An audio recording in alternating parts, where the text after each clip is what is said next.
أكبر الله أكبر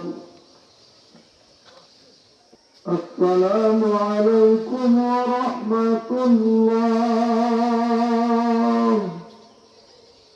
السلام عليكم ورحمة الله اللهم أكبر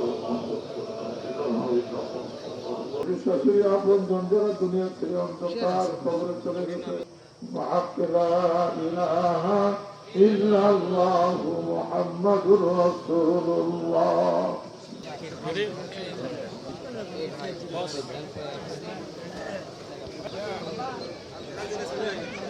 السلام عليكم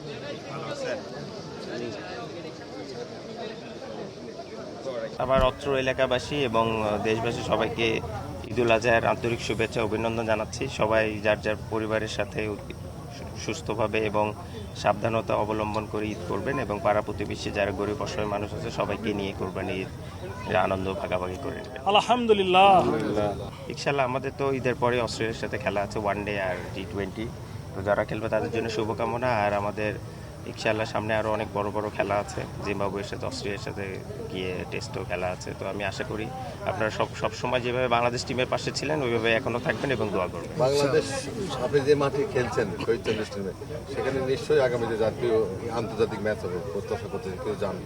তা তো অবশ্যই। আমি মনে করি শহীদ চান্দু স্টেডিয়ামের উইকেট যদি বলেন বাংলাদেশে one of the best wicket, তো আমি মনে করি এরকম ভালো উইকেটে অবশ্যই খেলা হওয়া উচিত এবং আমি আশা করছি যে এখন সংস্কারের কাজ অলরেডি শুরু হয়ে গেছে। আমি মনে করছি ইনশাল্লাহ ইন্টারন্যাশনাল খেলা হওয়ার জন্য যেটা ন্যূনতম ফ্যাসিলিটিস দরকার সেটা যদি হয়ে যায় ইনশাল্লাহ তাহলে অবশ্যই আবার নেক্সট টাইম আবার ইন্টারন্যাশনাল খেলা চালু হবে শহীদ চান্দু স্টেডিয়ামে।